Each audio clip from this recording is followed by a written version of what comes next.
Golden Radio Hour.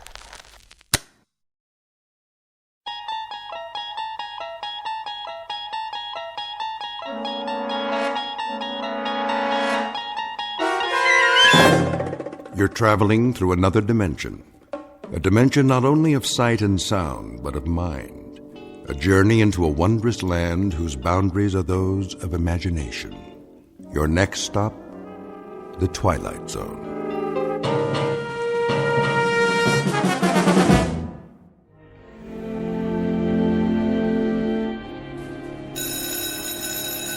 There's the bell. We're gonna be late. Aw, so what? Last day before vacation. Yeah, but Fowler doesn't care. He'll mark us absent. Weird old guy, huh? Yeah. How did you do on the test? Me? I aced it. You did? Nah. Did you study? Well, I read all the pages, but I don't know. I don't get this poetry stuff. Why can't they just say what they mean? All right, class, let's begin. I trust you've brought your books and that you have read the assignment. What's that? I can't hear you. Good, that's good. Now then, we've studied a number of poets this term, their themes and their methods, and we've analyzed their works, at least a sampling as time would allow. Is that correct? Got it. Today, I thought I'd talk about one of them, Alfred Edward Housman. I'm sure you'll recall the name. Born what year? Mr. Graham? What year, sir? Precisely the question. Well, sometime in the last century, I think. Close, Mr. Graham, closer than usual. Mr. Graham's career is laid out for him. After the varsity football team, he will be a second assistant in the information booth at Grand Central Station. In the interest of time, let me refresh your memory. The date of A.E. Housman's birth, Mr. Graham, and for the benefit of the rest of the class, was 1859, a long time ago. So long ago that it happened before our own Civil War, in fact. I could, of course, ask you to tell me about the war between the states, but I choose not to press my luck any further. In any event, the subject of this class is literature, not history. His death occurred in what year, Mr. Butler? Well, I would say around 1900, sir? Upon my word, young Mr. Butler, it seems that you and Mr. Graham are kindred spirits. You are both masters of inexactitude. So allow me to enlighten you. Alfred Edward Housman died in the year 1936, but we are concerned here with his achievements rather than the circumstances of his death. And perhaps his best-known work was A Shropshire Lad, which, of course, you know well by now, since it was part of your latest assignment. Nevertheless, I thought I might take it upon myself to read just a bit of it aloud. When I was 21, I heard a wise man say, "Give crowns and pounds and guineas, but not your heart away.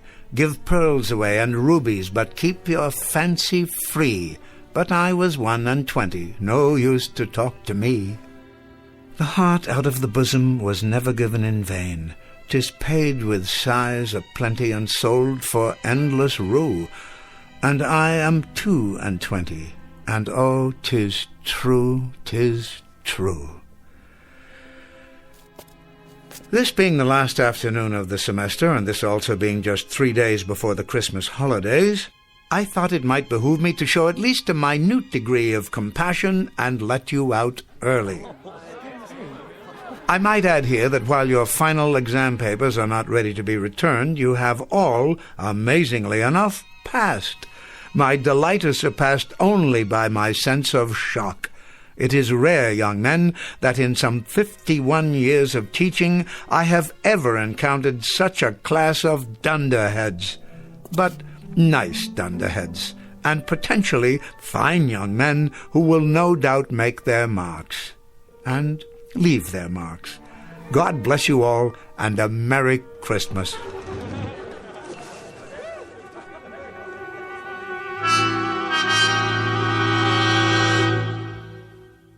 What you've just witnessed is not the end of a semester.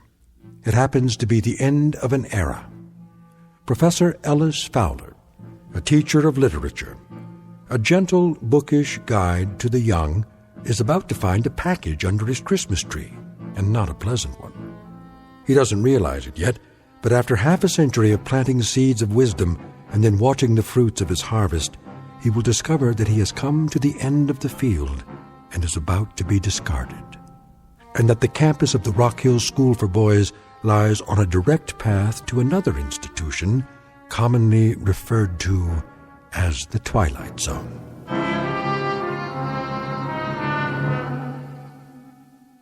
And now, The Twilight Zone and our story, The Changing of the Guard, starring Orson Bean, with Stacy Keach as your narrator.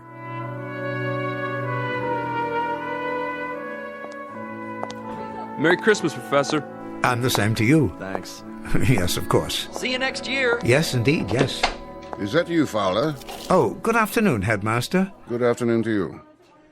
I say, Fowler, could you step into my office for a moment? Yes, of course, it would be my pleasure. You received the midterm grades for my class, I take it? I did. Something else I can do for you? Some question, perhaps? Please, sit down. Be comfortable. Thank you, I will. You don't mind if I smoke, do you? By all means. I smoked a pipe for many years. I still love the fragrance of a good aromatic blend. Like spice on the air. Sometimes I think that's what I miss most, the aroma. It makes a room feel lived in. Quite right. At least for those who can tolerate tobacco these days. Of course, yes. Am I keeping you? What? No. There is going to be a broadcast of The Messiah at 5 o'clock. Is there? But I have plenty of time. It's a lovely piece, don't you think? It certainly is. Always very Yule-like. I agree. Well then, I suppose we should get to the matter at hand. Very well. This won't take long. Of course not.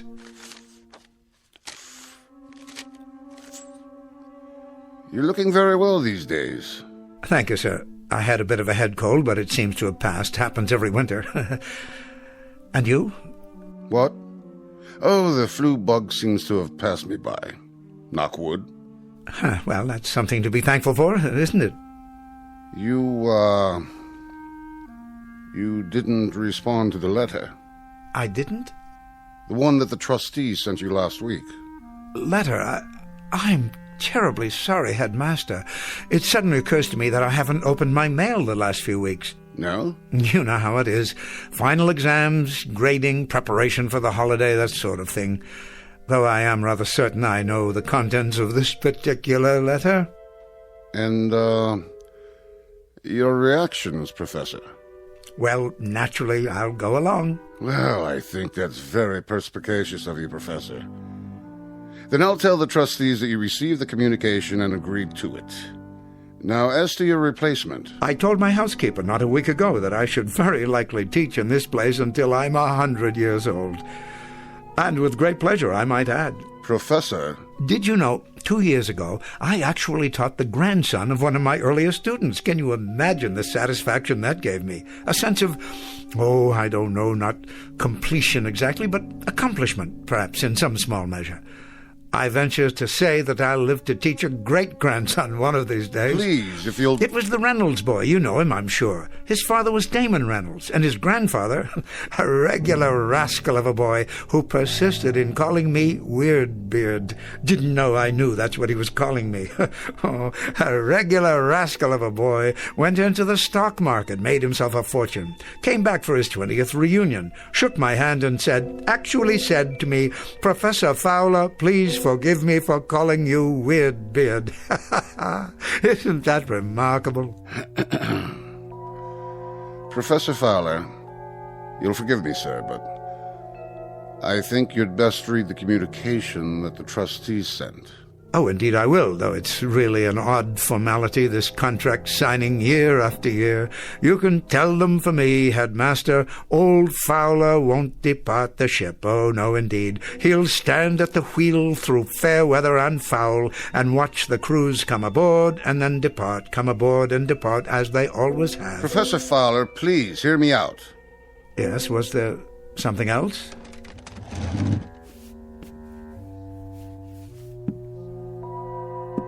The communication that the trustees sent you was not a contract.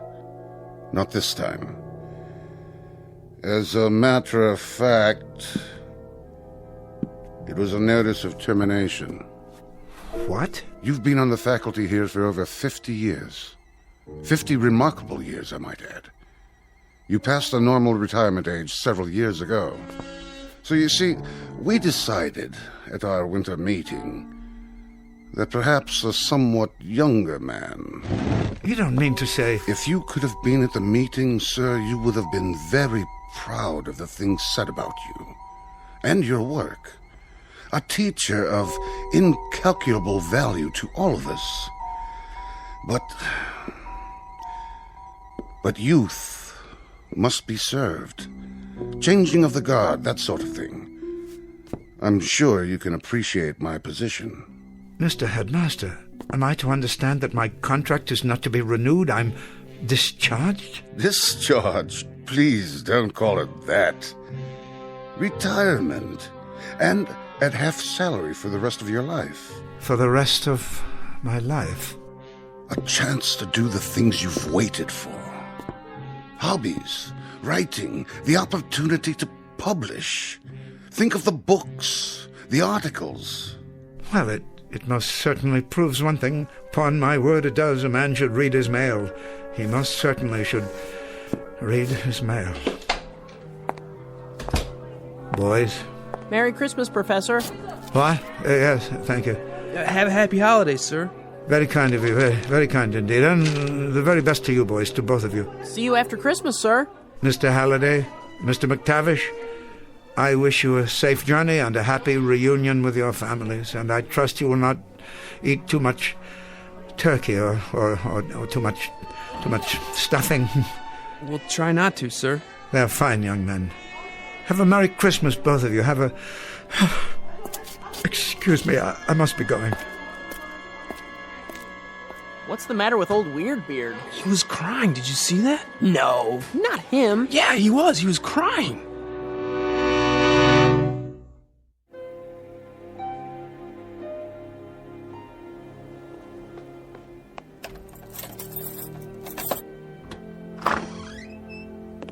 Letter. A letter, he says. Of all the... Oh, Mr. Fowler, I was worried about you. Huh? It's later than usual. I didn't hear you come in. Oh, that's all right. I had my key. Why have you left the door open? Sorry. Everything all right, Mr. Fowler? Here it is. What, Mrs. Landers, am I all right? I guess that would depend upon the point of view, wouldn't it? If you're a trustee in this institution, anxious to inject new young blood into the faculty, I'm sure you'd think there was nothing wrong at all. What are you talking about? But if you're an old man who has spent the better part of his life inside those walls, those classrooms, then you might be forgiven a degree of consternation. As a matter of fact, everything is not all right. Everything happens to be very wrong. What is it, Professor? What's wrong? See for yourself. Here, I'll read it to you, and so forth, so on. And since it is the policy of the school to ensure our students the most up-to-date educational methods, we think it advisable that you consider this retirement to be a mutually beneficial decision. Please understand the spirit in which this request is made, and understand further that your contributions to Rock Hill School for Boys are a matter of record, as is our appreciation. Oh, my word, Professor, that means... That means, Mrs. Landers, stripped of its sophistry, its subtlety, its effort to break the news gently in so many words, I've been given the sack. But there must be some mistake. None of my boys were here, were they? Your boys? The students. They had a wonderful tradition that went on for many years. On the last afternoon of the winter term, they would gather outside, just there, beyond the window, and sing Christmas carols. I came to expect it after a while. They haven't done that in years, Professor. Not since before the war, as I recall. Of course, I should have remembered. I've become a worshipper of tradition, Mrs. Landis, a worshipper of tradition and a fervent follower of ritual. I know it now. I know it, and I can admit it. I guess that's why this whole thing has taken me by surprise. Can I get you anything? Anything at all? I'm an antique guarding antiques. I am the curator of a museum that houses nothing but some very fragile memories. Professor, you're the finest man. You're absolutely the finest man. And you, Mrs. Landis, have been the most wonderful housekeeper a man could wish for. Now, could you do me one small favor? Anything at all. Could you possibly brew me up a pot of tea? Oh, yes, that's a good idea. Would you mind terribly? Handel's Messiah is on the radio in a few minutes. I'd like to listen to it. I'll bring it right in, sir. Professor? What is it? You'll be all right for a few minutes. Don't be silly. I'm fine. I think I'll sit here and read the rest of my mail until then. It'll be just a moment. I'll be right back. Of course you will. And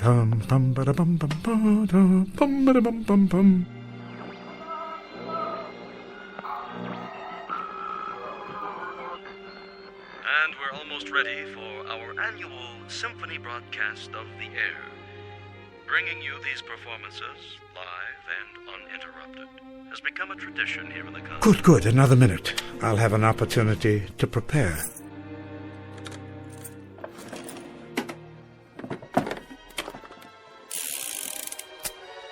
There. Now I believe I'm quite ready.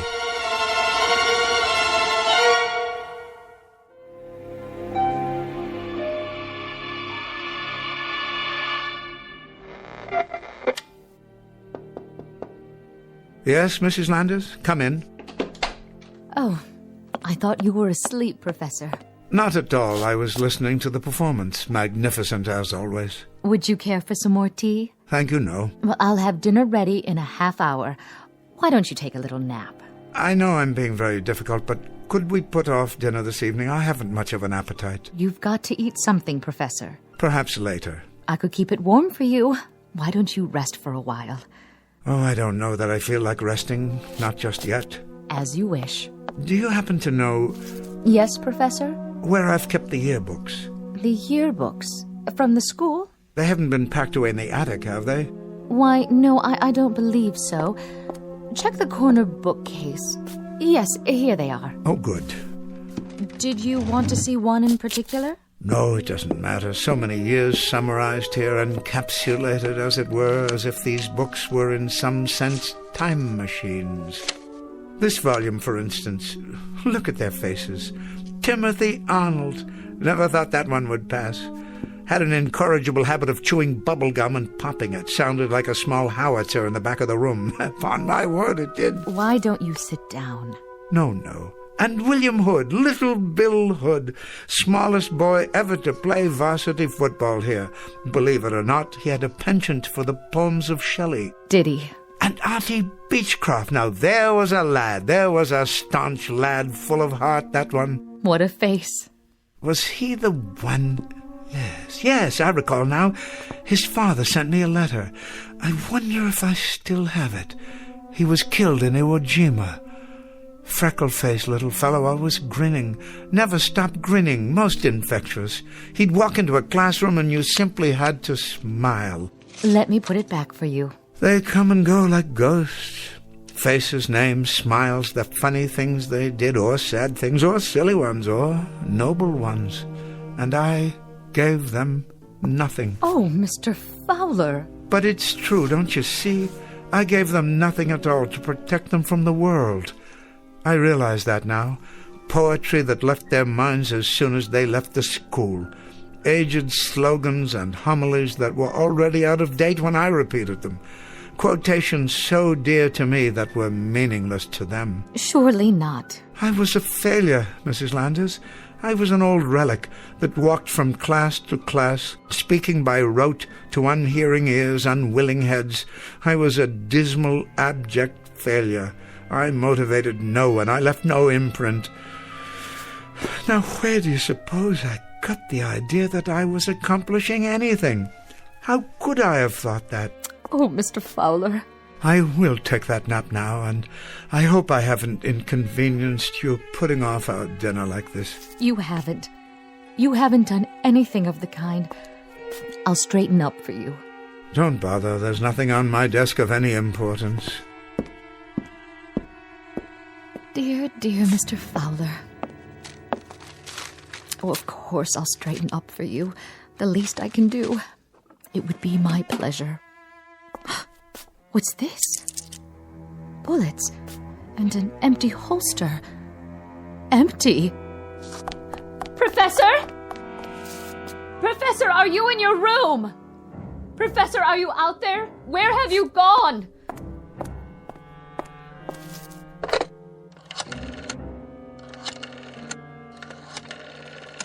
Oh, hello.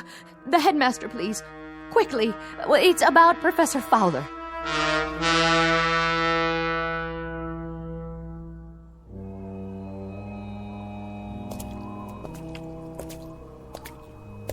Hello? Yes? Who's that? It's Alice Fowler. Hello, Tom. Oh, hello, Professor. Working late, are you? No, just out for a walk, and you should be home yourself, Tom. I will be soon enough. Few chores before I lock up for the holidays. Nothing too serious, I trust? Oh, the door to the main building. The latch is sprung so it won't lock. Can't leave it like that. I suppose not. Can you fix it? Strike plate needs tightening, that's all. I was on my way to get my tools.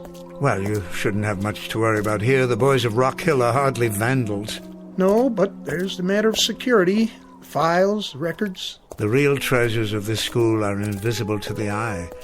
How do you mean? The minds that were formed here, for better or worse, the personalities that grew to maturity and then went out into the world. Well, you're one guy who had a lot to do with that. Precious little, I'm afraid, precious little. But even if the school made little impression on them, they surely left their impression on it. These walls could talk, huh, Professor? Yes, indeed, if these walls could talk. Getting pretty cold. Better button up that coat. Oh, I don't have far to go. Where you headed? To the statue in the courtyard. You can see it just ahead. Oh, yeah. You know, I always wondered who that guy was, anyway.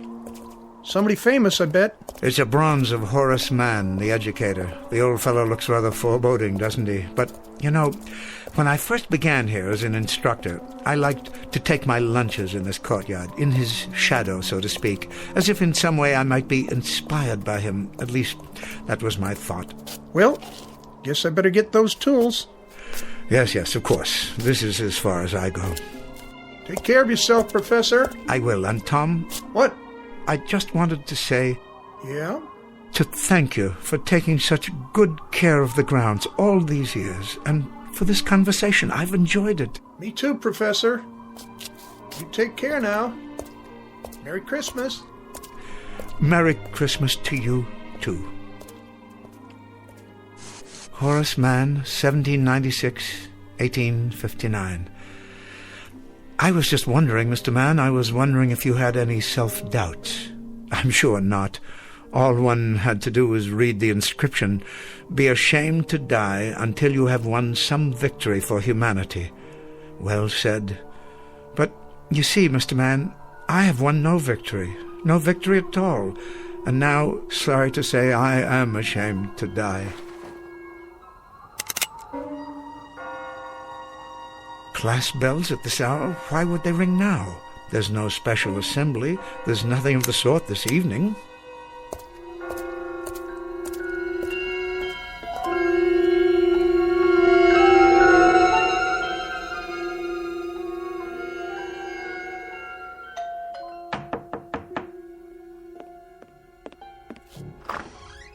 Oh, Headmaster. I came as quickly as I could.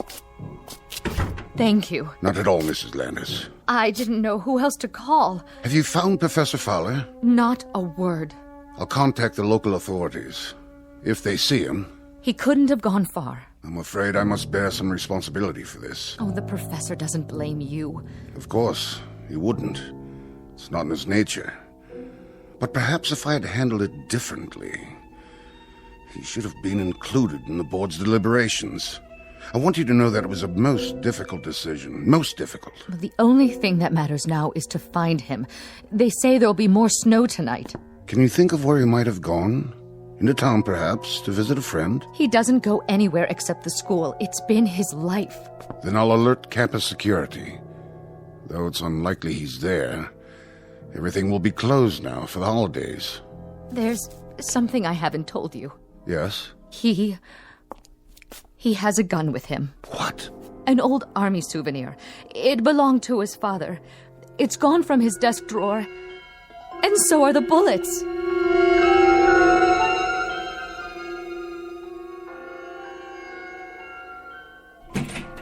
Old Tom hasn't repaired the door yet. But why is the class bell ringing? There are no classes at this hour.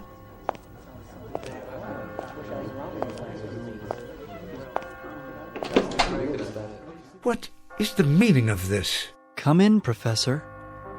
We've been waiting for you.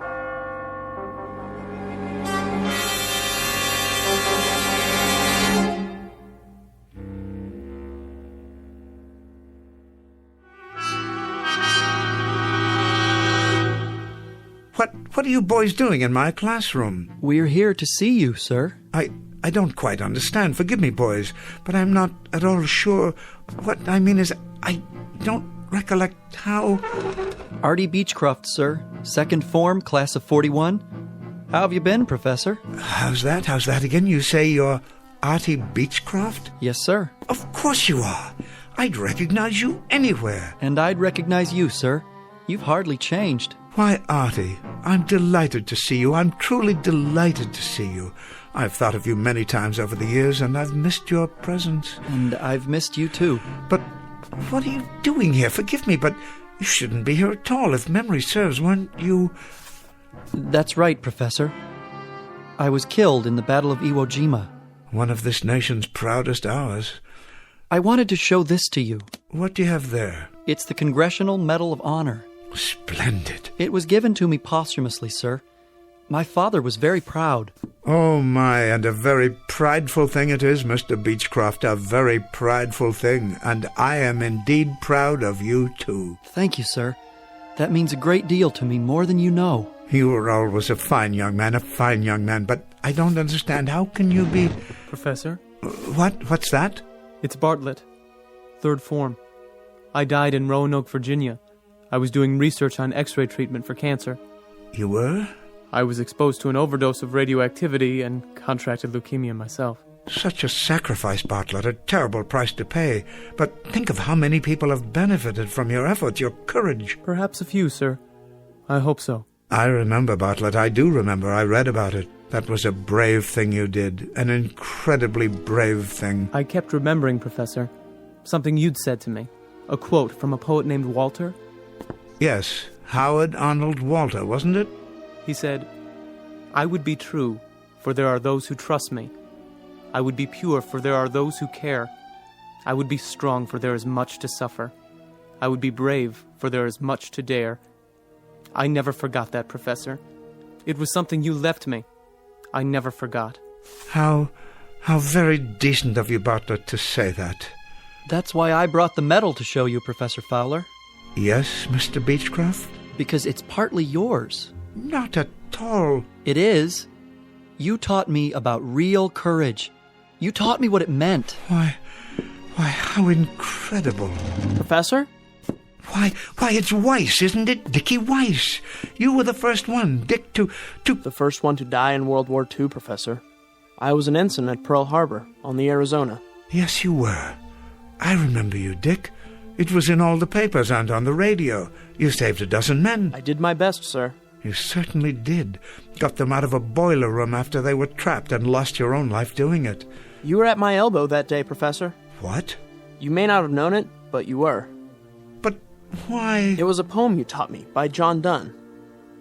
Any man's death diminishes me, because I am involved in mankind, and therefore never send to know for whom the bell tolls. It tolls for thee. Thompson, sir. Second form. Class of 39. I died on New Guinea, but you taught me about patriotism. Rice, sir. Third form. I died in the Battle of the Bulge. You taught me about duty, about never giving up against impossible odds. Hudson, sir. Second form, class of 1951. I did my service in Korea. You taught me about loyalty. Whiting, sir. Fourth form, class of 53. I became a civil rights attorney. You taught me about ethics and honesty. I'm overwhelmed. We have to go back now. So soon, Artie? I'm sorry, Professor. Go where? To the place where we belong. But we wanted to let you know that we were grateful, that we are forever grateful, and that each of us has in turn carried with him something you gave us, something that lives and will not die, not ever. We wanted to thank you, Professor. Yes, thank you. We won't forget. Take care, Professor. Take good care. You don't know how much. Goodbye. Goodbye. Must you go so soon, please? Can't you stay a little bit longer? Artie, I'm reminded of another poem by Shelley, if I can recall. It goes like this. Peace, peace, he is not dead, he does not sleep. He has awakened from the dream of life.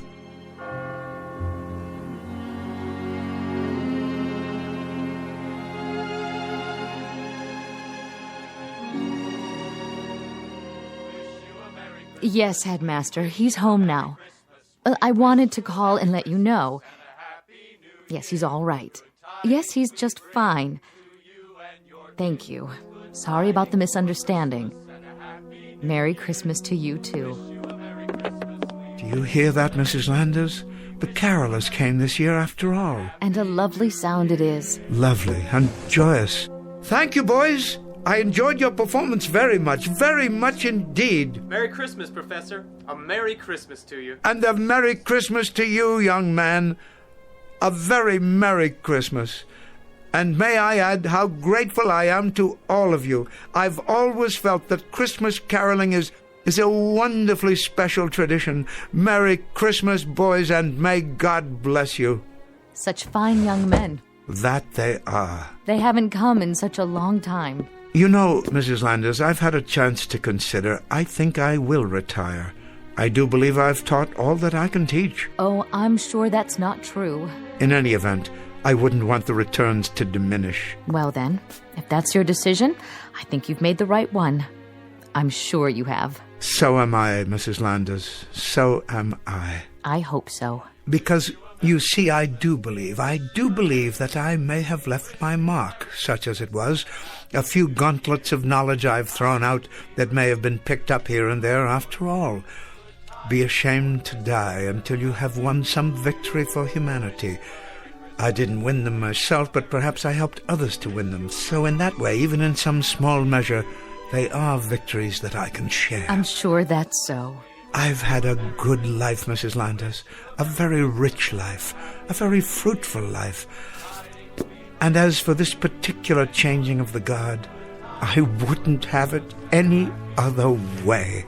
Wish you a Merry Christmas. We wish you a Merry Christmas. We wish you a Merry Christmas and a Happy New Year.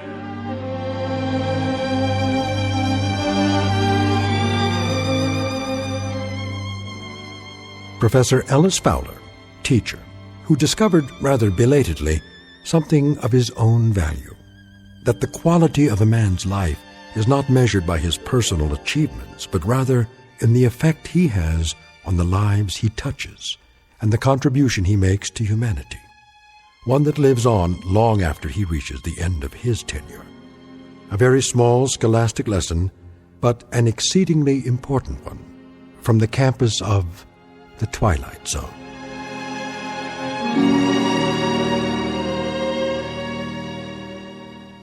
Back to the Twilight Zone after these words.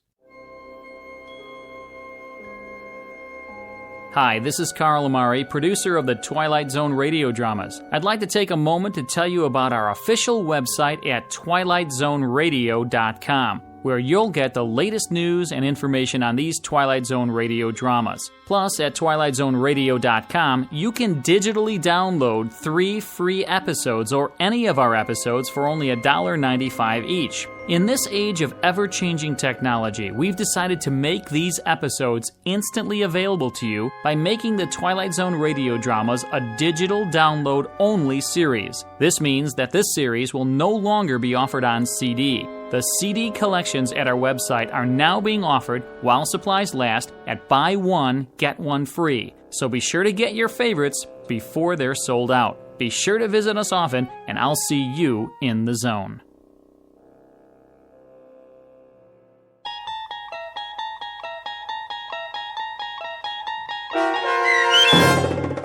The Changing of the Guard, starring Orson Bean with Stacy Keach as your narrator, was adapted for radio by Dennis Etchison and based on a script by Rod Serling.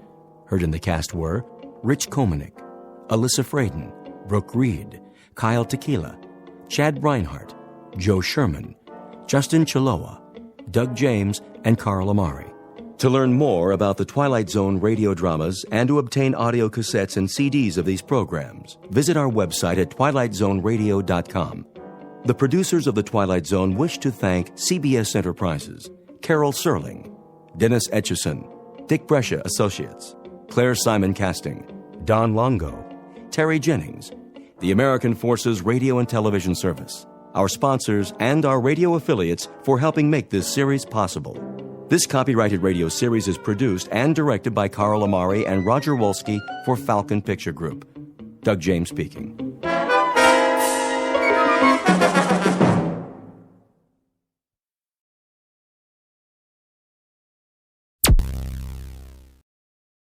Thank you for listening. Please like and subscribe.